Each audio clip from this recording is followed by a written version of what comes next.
चलो देखो, यहाँ पे कुछ क्वेश्चन बता रहे हैं, रैंडम क्वेश्चन की कैसे क्वेश्चन को टैकल करना है ट्रायंगल को है।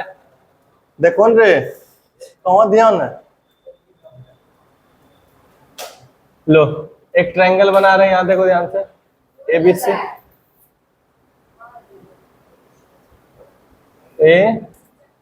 ABC, और दूसरा ट्रायंगल है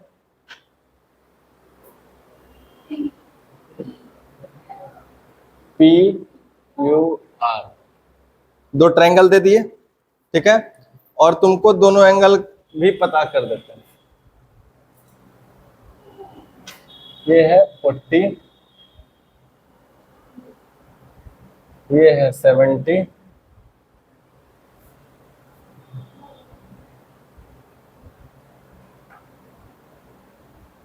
थर्टी 70, और ये है 80। ये भी है 30, 70 और 80। समझो नहीं यहाँ ध्यान से। अब बताओ कि क्या ये दोनों ट्रायंगल सिमिलर है। दोनों ट्रायंगल आसानी से देख सकते हो सिमिलर है, नहीं है। कोरस्पॉन्डिंग एंगल को कर रहा है ना, तो क्या लिख देंगे बताओ कि triangle ABC is similar to triangle PQR। यहां तक हो गया।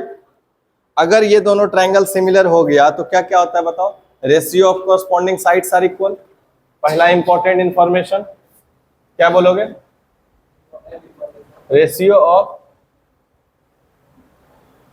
Corresponding sides are equal. यहां तक तो आता है। अब ध्यान से समझना, कोरस्पॉन्डिंग साइड्स क्या होगा। 30 का कोरस्पॉन्डिंग कौन हो गया बताना, BC, बाय इधर 30 का कोरस्पॉन्डिंग कौन हुआ, QR। अब इसमें बताओ 70 का कोरस्पॉन्डिंग AC, और यहाँ पे PR, और इधर 80 का कोरस्पॉन्डिंग AB, और इधर 80 का कोरस्पॉन्डिंग PQ। होता है ना, यहाँ तक कोई दिक्कत। यहां तक तो आराम से समझते थे। अब यहाँ पे एक चीज और प्रूफ किए थे बहुत पहले, याद करो कि अगर इस पे हम डाल देंगे एक हाइट, क्या डाल दिए, हाइट H1, और इस पे एक हाइट डाल देंगे H2, क्या इन दोनों का रेशियो भी सेम होगा। नहीं बताए थे, याद करो। साइड का भी रेशियो क्या, हाइट का भी रेशियो क्या हो जाएगा, सेम। क्लियर हो गया। अगर दोनों ट्रायंगल सिमिलर है तब।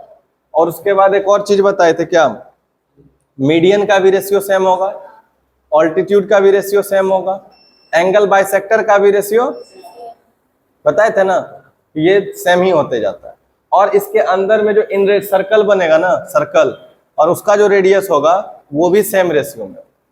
इस ट्रायंगल के जो बाहर में एक सर्कल बनेगा ना, और इससे बाहर में भी जो एक सर्कल टच करते हुए बनेगा, उसका भी रेडियस सेम होगा। बात समझ में आया। रेडियस सेम नहीं, रेशियो सेम होगा, रेशियो सेम होगा। अगर इसमें अंदर वाला सर्कल मान लो ऐसे करके है, और इसका रेडियस है R1, तो इसका क्या होगा रेशियो बताना, R1, और इसके अंदर भी एक सर्कल बनेगा, इसका भी रेशियो क्या हो जाएगा, R2। क्या यहाँ तक बात समझ में आ रहा है।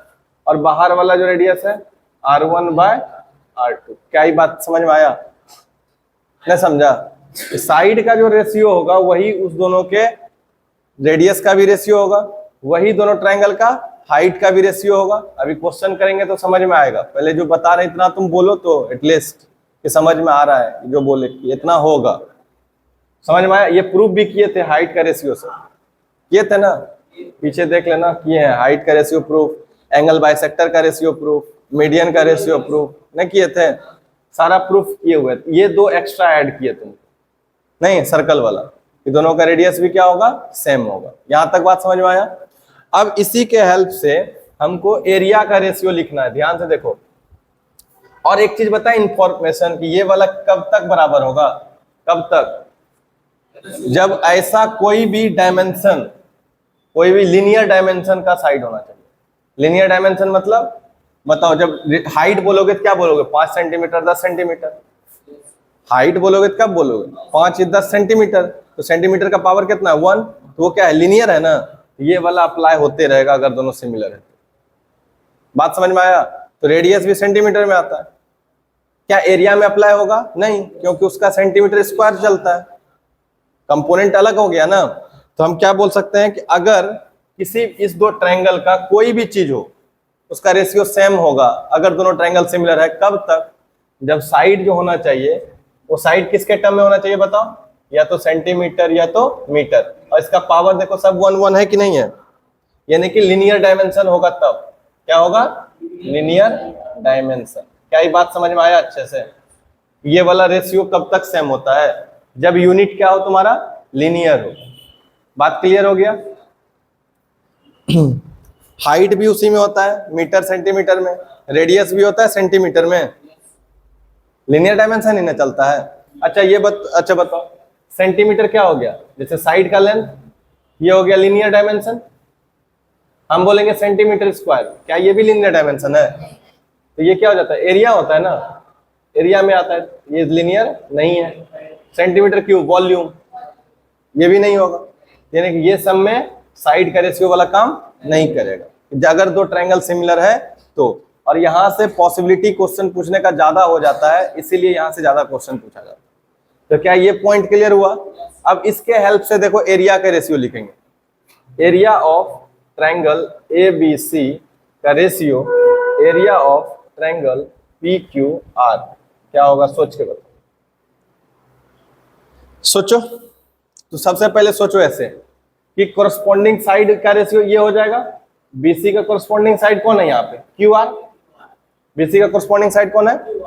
तो अगर हम एरिया लिखें तो क्या होता है? Base into corresponding height, base into होता है ना हाफ। तो पहले एरिया ऑफ ऊपर वाला लिखेंगे तो क्या लिखेगा? Half into base.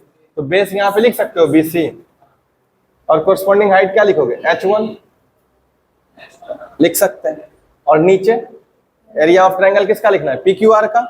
तो इसका भी कोरस्पॉन्डिंग बेस ही लेंगे ना, तो हाफ इंटू कोरस्पॉन्डिंग बेस कौन होगा? और इसका हाइट कितना हो जाएगा? H2। यहां तक कोई दिक्कत है क्या? ये हाफ हाफ कैंसिल हो गया, बचा क्या बताओ तो? BC बाय QR बचा, और इंटू कितना? और अब ध्यान से H1 बाय H2 को देखो, ये कोरस्पॉन्डिंग साइड के सब के बराबर है कि नहीं? और अगर हम ये बोलें कि H1 बाय H2 इसके बराबर है, ये इसके भी बराबर है, ये इसके भी बराबर है, और ये इसके भी बराबर, सबके बराबर है ना, तो क्या हम इसके जगह पे इसका वैल्यू रख सकते हैं? क्या सब आपस में क्या है? बराबर है। तो हम H1 बाय H2 का जो रेशियो है वही BC बाय QR का होगा। तब आंसर आएगा कि यही क्यों लिए? क्योंकि यहाँ पे है ना कुछ रिलेशन मिल जाएगा ना इसके साथ, नहीं मिल जाएगा? तो क्या हो जाएगा बताओ? BC by QR into BC by QR होगा। दैट मीन्स क्या हो जाएगा बताओ? BC square by QR square. बोल सकते हैं इसका उल्टा, इसको ऐसे भी बोल सकते हो।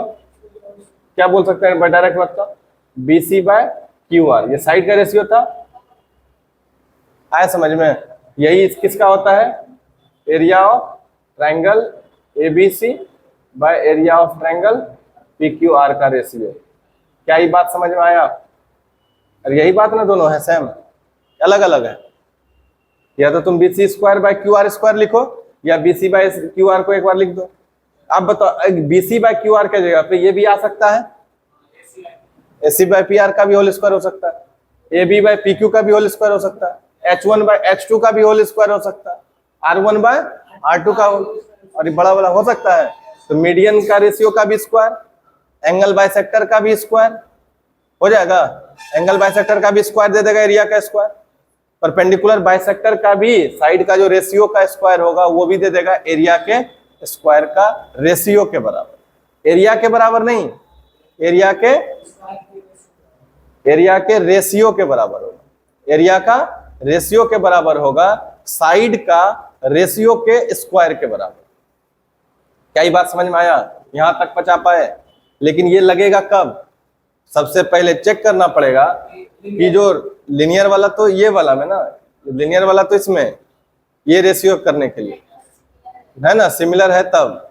और ये वाला तो एरिया निकालने के लिए तो ये निकालोगे, तो उससे पहले तुम देखोगे ना कि कोरस्पॉन्डिंग साइड होना चाहिए ये दोनों, तब ना उसका स्क्वायर करोगे। कि किसी भी साइड को पकड़ के उसका स्क्वायर कर देंगे तो क्या रेशियो बराबर हो जाएगा? तो पहला काम क्या होगा?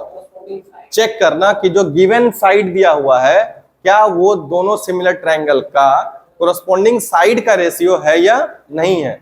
अगर वो कोरस्पॉन्डिंग साइड का रेशियो है, तब हम उसका स्क्वायर कर देंगे, तो दोनों ट्रायंगल का एरिया के स्क्वायर, दोनों ट्रायंगल का जो एरिया होगा वो साइड के स्क्वायर के बराबर नहीं होगा, बल्कि उसके रेशियो के बराबर।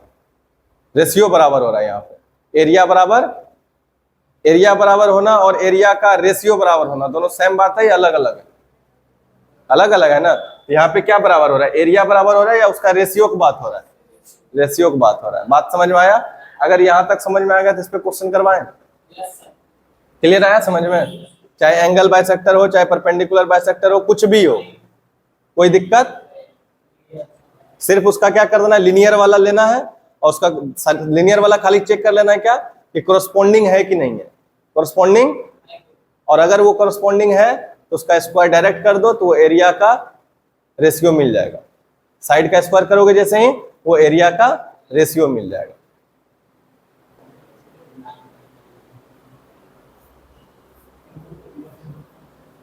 लीनियर वाला में और क्या चीज हो सकता है बताओ? एक चीज छूटा है उसमें, बताओ तो लीनियर वाला में और क्या क्या हो सकता था? अभी सोच के बताओ। अभी जैसे एरिया तो नहीं हो सकता है, हो सकता है एरिया? अगर दो ट्रायंगल सिमिलर है, कंडीशन पहले से ही दे दे, है ना, मान लो कि ये एंगल इसके बराबर, ये एंगल इसके बराबर, ये इसके बराबर, है ना, तो लीनियर डायमेंशन में क्या क्या आता है? पेरीमीटर नहीं आता है रे गधा, पेरीमीटर भी ना आता है, नहीं आता है। अगर दोनों ट्रायंगल क्या हो गया, सिमिलर, तो कोरस्पॉन्डिंग साइड क्या होगा, A B by P Q, B C by Q R, और क्या हो जाएगा, A C by P R, और दोनों का हाइट का रेशियो h1 बाय h2 होगा। और क्या कर सकते हैं बताओ कि पेरीमीटर का भी रेशियो सेम हो जाएगा, क्योंकि पेरीमीटर भी लीनियर डायमेंशन में आता है कि नहीं आता है? आता है। तो तीनों का सम करो, ऊपर वाला क्या हो जाएगा, A B plus B C plus C A, अब बाय कितना हो जाएगा, P Q plus Q R plus P R, है ना। ये भी रेशियो सेम होगा न दोनों का, पेरीमीटर का भी रेशियो क्या हो जाएगा। क्यों हुआ समझ में आ गया? क्योंकि पेरीमीटर भी सेंटीमीटर में लिखाता है, नहीं लिखाता है, लीनियर डायमेंशन में आता है। यहां तक बात क्लियर हुआ? तो एक क्वेश्चन दिया जाए तुम लोगों को,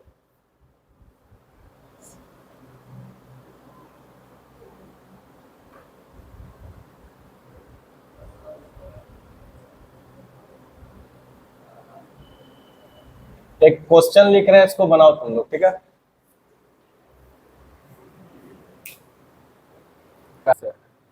अप्रोच देखो क्वेश्चन को क्या करना है, कैसे देखना है, इसको अप्रोच समझना है तुमको। सबसे पहले गिवन कंडीशन क्या है बताओ, ये दोनों सिमिलर है, क्लियर हो गया। और सिमिलर हुआ तो पहले इसको मार्किंग करो, एंगल ए किसको रिफ्लेक्ट कर रहा है, तो ए वाला सिंगल मार्क सही रख दो। और दूसरा देखो डी, ए डी ई, इसमें ना ये डी किसको रिफ्लेक्ट कर रहा है, बी को, ये एंगल इसके कोरस्पॉन्डिंग में आ रहा है समझ में। और फिर कौन हो गया, ई किसके, ये वाला, है ना। अगर मार्किंग कम होता है, दिक्कत होता है ना, अल्फा बीटा कर दो, थीटा और अल्फा बीटा। बात समझ में आया? अब देखो ये जब तुम कर लिए, इसके बाद सबसे पहला काम है तुम्हारा कि जो साइड का रेशियो दिया हुआ है, क्या बोले, जो साइड का रेशियो दिया हुआ है, तुमको एक क्वेश्चन करना है। क्या क्वेश्चन करोगे, is this the ratio of corresponding sides. पहला काम क्या करोगे, क्वेश्चन करना है। क्या क्वेश्चन करोगे, इज दिस, इज लिखना नहीं है, बस लिख के समझा रहे हैं कि ये हमेशा ब्रेन में यूज करना है कि is this the ratio of corresponding, क्योंकि ये अगर चेक नहीं करोगे ना तो गलती हो जाएगी तुमसे। समझ में आया बात को? अगर ये हो जाएगा तभी तुम अपना वो लेके चलोगे कि लीनियर वाला में साइड का सिर्फ रेशियो लिख देंगे, है ना, और एरिया वाला में जो साइड का रेशियो है या हाइट का रेशियो या मीडियन का रेशियो या एंगल बाइसेक्टर का रेशियो, उसका स्क्वायर करेंगे एरिया में, तब ना। तो पहला कंडीशन तो फुलफिल होना चाहिए कि कोरस्पॉन्डिंग साइड होना चाहिए। तो बताओ क्या है यहाँ, डी कौन है, देखो डी ई, ये है ना, किसके कोरस्पॉन्डिंग में, ए के। तो यहाँ भी बड़ा वाला में भी ए का कोरस्पॉन्डिंग होना चाहिए, छोटा वाला में ए का कोरस्पॉन्डिंग कौन है, डी, तो बड़ा वाला में है कि नहीं है, ट्रायंगल देख के तो क्या बोलो, डी बी सी दिया हुआ है, ये दोनों क्लियर कर दिया है, सेम देखो ये वाला का आंसर मिल गया, यस। तब अब तुम आगे प्रोसीड कर सकते हो। अगर यहाँ पे दिक्कत कर दिया और तुम लगा दिए तो फिर हो जाएगा गलत। हाँ, यहाँ पे उसको सही करेंगे, पहले कोरस्पॉन्डिंग साइड ढूंढ के लाएंगे, तब ना उसका स्क्वायर करेंगे। बात समझ में आ रहा है? ये लाइन अगर मिस कर दिए ना चेक करने में, क्वेश्चन जो देगा डेटा तुम्हारा एग्जाम में, तो गलती हो जाएगा। अभी देखना, नेक्स्ट देखो, एरिया ऑफ ट्रायंगल कौन सा है, एडी। तो अब इसका यूज कर सकते हैं ना आराम से, तो बताओ क्या होगा, area of triangle ADE by, चूंकि ये रेशियो दिया हुआ है छोटा वाला का बड़े वाले के साथ, छोटा वाला का बड़े वाले के साथ, तो एरिया भी लिखोगे पहले किसके साथ, छोटा वाला का बड़े वाले के साथ। क्या इस बात समझ में आया? एरिया ऑफ छोटा वाला और एरिया ऑफ बड़ा वाला ट्रायंगल, इसी में लिख के करते थे कॉरस्पॉन्डिंग साइड का। तो क्या हो जाएगा बताओ, 3/5 का होल स्क्वायर, यानी कि कितना होगा, 9/25 होगा। ये तो तुम जो सीखे हो इसका अप्लाई कर दिए, लेकिन क्या क्वेश्चन ये है, नहीं है। क्वेश्चन क्या है, ऊपर में एडी, एडी मिला, नीचे में क्या था, ट्रेपेजियम का एरिया ना। अब सोचो ये बड़ा वाला पूरा एरिया था, उसमें से ये वाला छोटा एरिया घटा दोगे तो ट्रेपेजियम का एरिया निकलेगा कि नहीं निकलेगा? तो क्या हम ये चीज को अब लिख सकते हैं ऐसे, देखो area of triangle ADE by area of ABC है यहाँ लिखा हुआ, और लेकिन हमको क्या चाहिए, area of trapezium DE BC, इसका एरिया चाहिए ना। तो क्या करेंगे, देखो यहाँ ऊपर में लिखेंगे area of triangle ADE by, नीचे में ये पूरा ना है ना, तो क्या लिखोगे, area of triangle ABC total वाला area minus area of triangle. और देखो ये एग्जैक्ट वैल्यू नहीं लिख रहे हैं, लेकिन चूंकि इसमें कॉमन लेके फिर रेशियो में ही लिखा रहा है ना, इसलिए इसको ट्रीट कर सकते हैं। क्योंकि ये क्या है, रेशियो के टर्म में यूज कर रहे हैं ना, वो वाला वैल्यू को लिख सकते हो, कोई दिक्कत। अगर रेशियो में नहीं लिखते तब तुम अप्लाई नहीं कर सकते।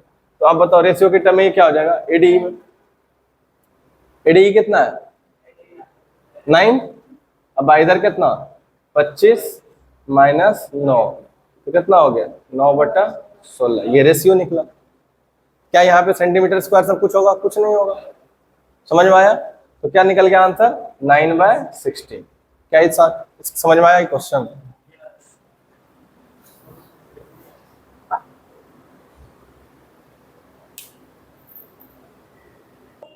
क्वेश्चन देखो, पहला काम क्या बोले थे, ये दोनों क्या है, सिमिलर है। तो सिमिलर है तो देखो दिया हुआ सब कुछ है। अगर मान लो एक को अल्फा और एक को बीटा, यहाँ अल्फा और यहाँ क्या हो जाएगा बीटा, मान भी सकते हो नहीं भी मान सकते हो, क्योंकि इंडिकेशन तो है ही डबल मार्किंग से। एक हिंट ये, दूसरा बात ये बोले थे कि जो रेशियो है ये वहां पे सबसे पहले हिट करो, is this ratio of the corresponding side और नॉट। तो एडी, एडी किस में देखोगे, एडीई में, एडीई में एडी किसका कॉरस्पॉन्डिंग है, बीटा के, किसका है, बीटा का। और इधर कितना है, डीबी। तो ये जो रेशियो होना चाहिए वो किस में होना चाहिए, एबीसी में ना होना चाहिए। सिमिलर तो ये दोनों ट्रायंगल है, तो अगर एबीसी में गए तो बीटा के अपोजिट में देखे क्या है, एबी ना है कॉरस्पॉन्डिंग साइड। तो ये होना क्या चाहिए था, नहीं, अगर एबी मिले तभी तुम अप्लाई कर पाओगे। कॉरस्पॉन्डिंग साइड का रेशियो इसमें क्या होगा बताओ, इस दोनों का सिमिलर होने पे एडी रेशियो एबी ना होना चाहिए, लेकिन दिया क्वेश्चन में क्या है तुमको, बात समझ में आया? और अगर तुम ये लिख पाए तब तुम्हारा काम आसान हो जाएगा क्वेश्चन बनाना। बात समझ में आया? तो अब बताओ एडी अगर रेशियो हटता है तो एक कांस्टेंट आता है, आता कि नहीं आता है? सोचो एडी है 3, तो एडी है 3, तो यहाँ पे अगर रेशियो हटा के लिखोगे क्या लिखोगे 3 के। डायरेक्ट 3 नहीं लिख सकते हैं क्योंकि एग्जैक्ट वैल्यू नहीं ना है वो, तो रेशियो को हटाने के लिए वहां क्या लाए, कोफिशिएंट लेके लगा दिए, कांस्टेंट लगा दिए। और ये कितना है 5 के, ये वाला बीडी है 5 के, लेकिन हमको रेशियो किसके साथ चाहिए, एडी का एबी के साथ, एडी का एबी के साथ, यानी कि पूरा चाहिए ना। तो टोटल कितना हो जाएगा 5 और 3 8 के, होगा या नहीं होगा, ये बात समझ में आया? तो दैट मीन्स अगर हम रेशियो के टर्म में लिखें तो एडी क्या आएगा, एडी आएगा 3 के, और फिर एबी, एबी क्या आएगा 8 के तो कैंसिल आउट हो जाता है। तो क्या ये बन गया रेशियो बताओ 3:8। आ रहा है समझ में? नहीं समझ में आया? ये लग गया ना रेशियो।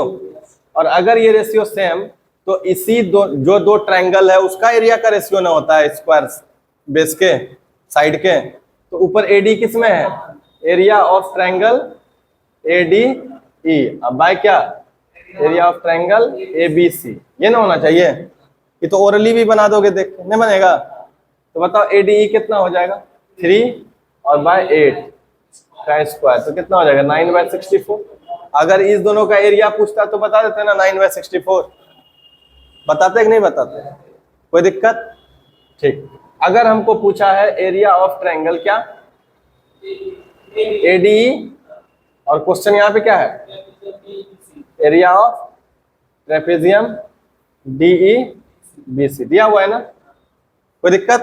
तो यहां से यहां तक निकाल लो, क्या हो जाएगा? एडीई का 9, और ये रेशियो में कितना आ जाएगा? 64 - 9 हो जाएगा ना, क्योंकि ये जो ट्रेपेजियम बना है वो पूरे एरिया में से इसको माइनस करने से आ जाएगा ना। बड़ा वाला ट्रायंगल में से छोटा वाला ट्रायंगल को घटा देंगे, बड़ा वाला ट्रायंगल का एरिया में से छोटा वाला घटा देंगे, तो ट्रेपेजियम का एरिया बचेगा कि नहीं बचेगा? क्या रेशियो निकल गया? कितना बताओ? 9/55। समझ में आया? क्या ये रेशियो लिखने में कोई दिक्कत? अब बताते हैं एक और तरह का क्वेश्चन यहां से और बना सकता है। कैसे? ये तुमको क्या दे दिया? रेशियो ना। क्या दे दिया? समझ रहे हो कुछ? ये क्या दे दिया? रेशियो दे दिया। अब इसमें थोड़ा सा क्वेश्चन ऐड करें, इंफॉर्मेशन इतना तो देगा ही देगा। यहां से तुम ये कर लोगे, अगला स्टेप दे देगा, if area of triangle ADE, area of triangle ADE equal to 45 centimetre square. आपकी बार एग्जैक्ट वैल्यू दे दिया, उसमें थोड़ा ऐड किया डेटा। क्या ऐड किया? Area of triangle ADE equal to 45 centimetre square बता दिया। तो then find area of triangle ABC और एरिया ऑफ ट्रेपेजियम कौन सा? डीईबीसी। क्या ये बात समझ में आ रहा है? कुछ सिर्फ इंफॉर्मेशन ऐड किया है। बेसिक जो प्रोसेस है ऐसे ही करना है, यहां तक रेशियो तक लाना है। अभी जो तुम लाए हो वो सब क्या है? रेशियो। कोई एग्जैक्ट वैल्यू? एग्जैक्ट वैल्यू है। अब हमको क्या करना है? रेशियो से एग्जैक्ट वैल्यू में तुमको पहुंचा रहे हैं। तो ये क्वेश्चन डाल सकता है ऐसे? नहीं डाल सकता है।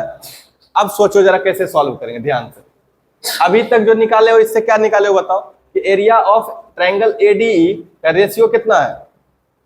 9। कितना है? 9। तो हम बोल सकते हैं कि 9 जो रेशियो है रिप्रेजेंट कर रहा है कितना एरिया को? 45 सेंटीमीटर स्क्वायर। रेशियो के टर्म में एरिया अगर 9 है तो वो रिप्रेजेंट कर रहा है किसको?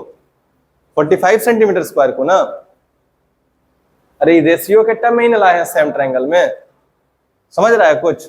तो 9 का किसको रिप्रेजेंट कर रहा है? देखो रेशियो के टर्म में है 9 और वैल्यू के टर्म में कितना है? 45। नहीं समझ में आया? रेशियो में कितना है? 9 और वैल्यू के टर्म में कितना है? और हमको क्या निकालना है? एबीसी। क्या निकालना है? तो पहले रेशियो 1 का निकाल लें। तो 1 का रेशियो कैसे निकलेगा बताओ?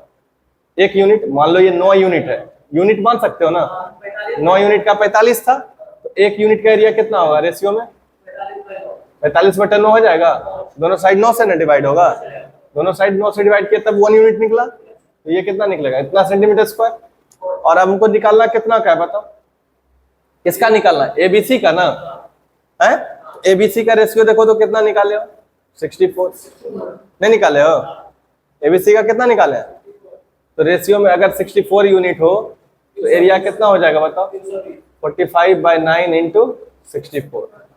सॉल्व कर लोगे तो ये क्या निकल जाएगा बताओ? ये निकल जाएगा area of triangle ABC equal to कितना? 45/9 इंटू 64। 9 से 5 बार में आ गया। क्या ये बात समझ में आया? रे नहीं आ रहा समझ में? क्वेश्चन कैसे बनाता है समझ में आया? अब दूसरा एगो किसका पूछ ले? ट्रेपेजियम ना। तो हमेशा याद रखना कि रेशियो से रेशियो के टर्म में कहीं भी ग्राफ में निकाल लेना और उसको वैल्यू में टर्म कर देना, आ जाएगा आराम से, कोई दिक्कत होगा? अब यहाँ पे कितना निकला है? 50। तो 55 का एक यूनिट किसको रिप्रेजेंट कर रहा है बताओ? तो 1 यूनिट कितना एरिया को रिप्रेजेंट कर रहा है?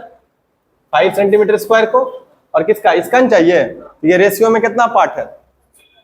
55। तो ये हेंस 55 यूनिट किसको रिप्रेजेंट करेगा बताओ? मल्टीप्लाई हुआ ना दोनों साइड, तब ना 55। ये कितना आ जाएगा? 5 इंटू 55 सेंटीमीटर स्क्वायर। क्या ये बात समझ में आया है?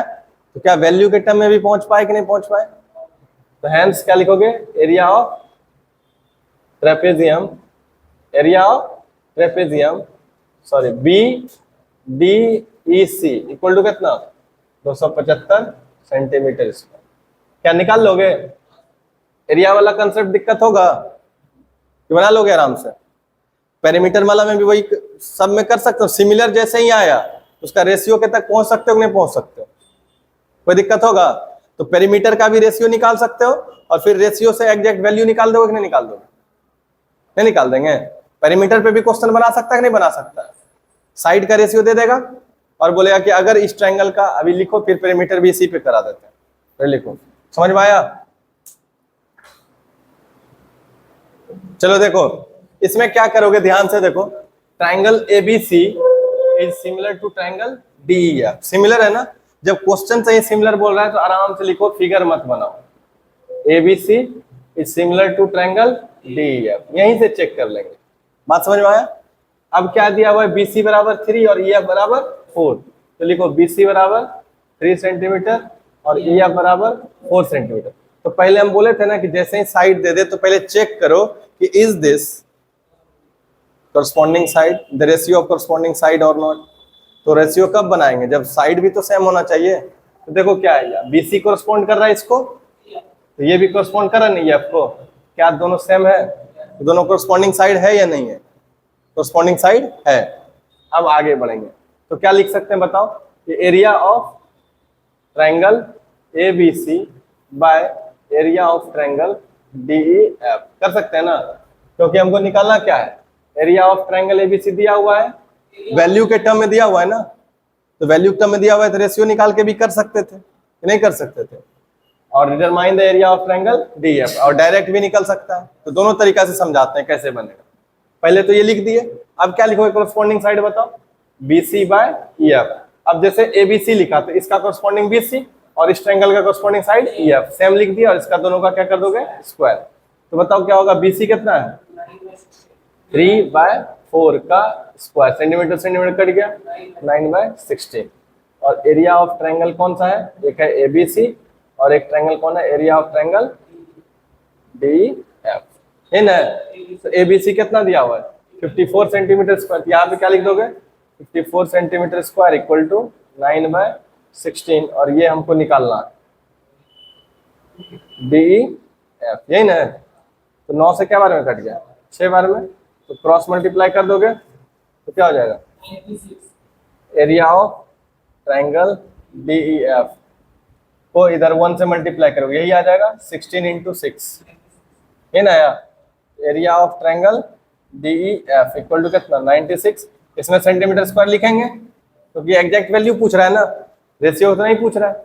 अब इसको दूसरा तरीका से कैसे बताए तो याद करो। पहले रेशियो लिख सकते हैं, रेशियो लिखने में कोई दिक्कत है? तो बताओ क्या लिखोगे? Area of triangle ABC by area of triangle DEF equal to कितना? 3/4 का होल स्क्वायर, कितना हो जाएगा? 9/16। तो एरिया ऑफ ट्रायंगल एबीसी कितना रेशियो को कोरस्पॉन्ड कर रहा है बता दो? एबीसी किसको पार्ट को रिप्रेजेंट कर रहा है? 9 पार्ट्स को, 9 यूनिट्स को। और ये एरिया ऑफ डीईएफ किसको? यूनिट 16 यूनिट्स को कर रहा है। कोई दिक्कत? समझ में आया? यूनिट के टर्म में समझ सकते हो। अब दिया हुआ किसका एरिया है पहले ही बताओ? एबीसी का एरिया, और एबीसी का यूनिट कितना है? 9। तो हम बोल सकते हैं कि 9 यूनिट जो होता है वो रिप्रेजेंट कर रहा है कितना? 54 सेंटीमीटर स्क्वायर को। कर सकता है ना? तो पहले 1 यूनिट निकाल लोगे। तो 9 से 1 कैसे मिला? दोनों साइड 9 से डिवाइड किए तो क्या हो जाएगा बताओ? 54/9 से 6 टाइम्स में तो कितना निकल गया? 1 यूनिट। 1 unit 6 centimetre square. और अगर ये निकाल लिया तो यहाँ से फिर कोई भी एरिया पूछेगा तो आराम से निकाल सकता है, नहीं निकाल सकते हैं? अब बताओ किसका एरिया पूछ रहा है? डीईएफ का। और डीईएफ कौन सा है? 16। तो 16 यूनिट का एरिया कितना होगा बताओ? मल्टीप्लाई होगा ना? तो यहाँ पे क्या हो जाएगा? 1 से 16, इधर से मल्टीप्लाई, इधर भी कितना हो गया, और ये किसका एरिया निकल जाएगा, एरिया ऑफ ट्रायंगल बी। क्या निकला, नहीं निकला, बता, कोई दिक्कत? तो इस पे अगर एमसीक्यू में अटेम्प्ट लोगे तो ज्यादा अच्छा रहेगा। एमसीक्यू वाला क्वेश्चन में इजी बना देगा कि नहीं बना देगा, आए समझ में? कितना भी कॉम्प्लेक्स क्वेश्चन रहेगा तुमको टफ नहीं लगेगा अगर इस तरीके से अप्रोच करोगे तो। नहीं, क्या कि यूनिट में बदलना तो आसान है, नहीं पता है? जैसे मान लो किसी, सपोज करो कि अगर हम यहाँ पे समझाते हैं तुमको, जैसे मान लो कि एक ये ट्रायंगल ले लिए ए बी सी, और एक ट्रायंगल कौन दे दिए, डी ई, है ना? और तुमको बोल दें हम कि ट्रायंगल ए डी ई जो है वो सिमिलर है ट्रायंगल ए बी सी के, बता दिए सिमिलर है, बात को समझना। और अगर तुमको बता दें कि इसका एरिया कुछ है 100 सेंटीमीटर स्क्वायर, 1200 सेंटीमीटर स्क्वायर, कुछ भी दे दिए, इसका तुमको दे दिए, और तुमसे पूछ लिए छोटा वाला का एरिया बताओ या बड़ा वाला का एरिया बताओ, बना पाओगे? नहीं बना सकते हैं। पहले रेशियो लिख लोगे ना, और फिर देख लोगे कि ये वाला कितना यूनिट को रिप्रेजेंट कर रहा है, और फिर ये छोटा वाला।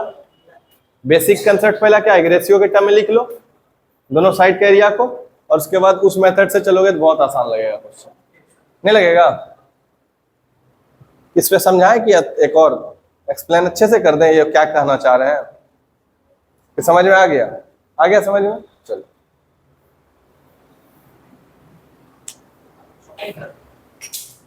आज का क्लास, चलो देखो बहुत इजी क्वेश्चन है। क्या बोला, इन टू सिमिलर ट्रायंगल्स, कोई भी दो ट्रायंगल क्या है तुम्हारा, सिमिलर। एक ट्रायंगल ए बी सी, और दूसरा ट्रायंगल कौन सा है P Q R, P Q R हो गया। और इसमें क्या बोल दिया है बताओ, सिमिलर है, तो दैट मीन्स क्या, ये इसको रिप्रेजेंट कर रहा है, ये इसको, और ये इसको कर रहा है ना।